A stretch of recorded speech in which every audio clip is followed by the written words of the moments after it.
Bonjour, connaissez-vous la notion de gaz matching? Autrement dit, la notion de compatibilité des quantités de gaz entre binômes. Vous l'avez peut-être déjà entendu, oh, moi je ne consomme rien, je n'ai même pas besoin d'un 15 litres pour aller à 50 mètres, un 12 litres me suffira. Alors même si ce raisonnement peut tenir la route à titre individuel, est-ce qu'il tient la route en binôme? Sachant qu'il faut quand même rappeler qu'une consommation, même minime, peut être multipliée quasiment par 10 en cas d'essoufflement.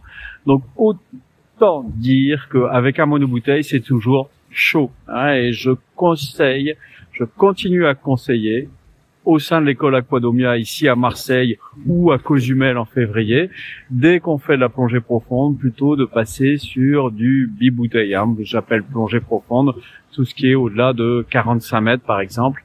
C'est bien plus sain d'avoir la redondance des gaz. Alors maintenant, livrons-nous à quelques petits calculs. Si j'ai une respiration à peu près standard, allez, on va dire 15 litres minute avec un 15 litres. Ça veut donc dire que je consomme 1 bar par minute à la surface et qu'à 50 mètres, je vais consommer, comme on a 6 bars à 50 mètres, je vais consommer 6 fois plus. Donc au bout de 10 minutes à 50 mètres, j'aurai consommé 60 bars en ce qui me concerne. Mais si j'ai un binôme qui lui respire plutôt 20 litres minute, ça veut dire qu'il fait à peu près 1,4 bar à la minute. 1,4 bar à la minute, ce qui veut dire à 50 mètres 6 fois plus, ce qui nous fait 8,4 bars minute, donc au bout de 10 minutes, 84 bars. Donc on voit qu'on a des changements de consommation et après l'idée c'est toujours de se dire est-ce que j'ai suffisamment pour ma DTR, ma durée totale de remontée, sachant que ce que l'on souhaite c'est pouvoir sortir avec une réserve d'air à l'issue de notre décompression. Donc vous connaissez certainement la formule, je prends la DTR et je multiplie par 3 pour avoir le nombre de bars nécessaires, c'est-à-dire que là, allez, si on prend mon exemple d'une plongée d'une dizaine de minutes, un petit peu plus, à 50 mètres, on va vite avoir 10 de DTR. Donc 10 de DTR x 3, il me faut 30 bars. Ça, c'est considéré qu'avec un 15 litres à 15 minutes, la profondeur moyenne de la remontée est de l'ordre de 20 mètres.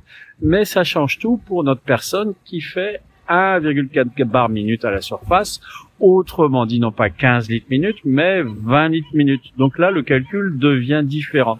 Et la question à se poser, c'est est-ce que elle a suffisamment de gaz pour sa remontée, mais aussi que se passe-t-il si la personne qui consomme le plus vient à tomber en panne d'air? Est-ce que j'ai suffisamment de gaz dans ma propre bouteille?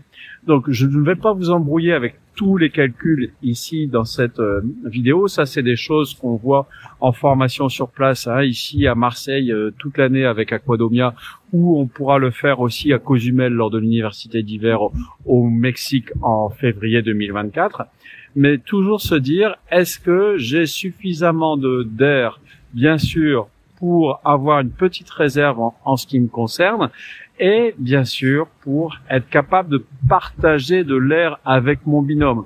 Alors, est-ce que vous êtes sûr que vous allez toujours plonger avec une bouteille de moindre contenance en profondeur? Moi, je suis plus si sûr, parce que c'est vrai que tenir compte du fait de la consommation de son binôme qui peut être majorée, je le répète, en cas d'essoufflement, une consommation peut aller jusqu'à 120 litres minute. Donc ça, c'est énorme. Et donc, c'est pour ça que le gaz matching, la compatibilité des gaz entre binômes est importante. Si vous avez déjà plongé à Marseille avec moi, vous avez pu constater que je suis inséparable de mon bid 10 litres.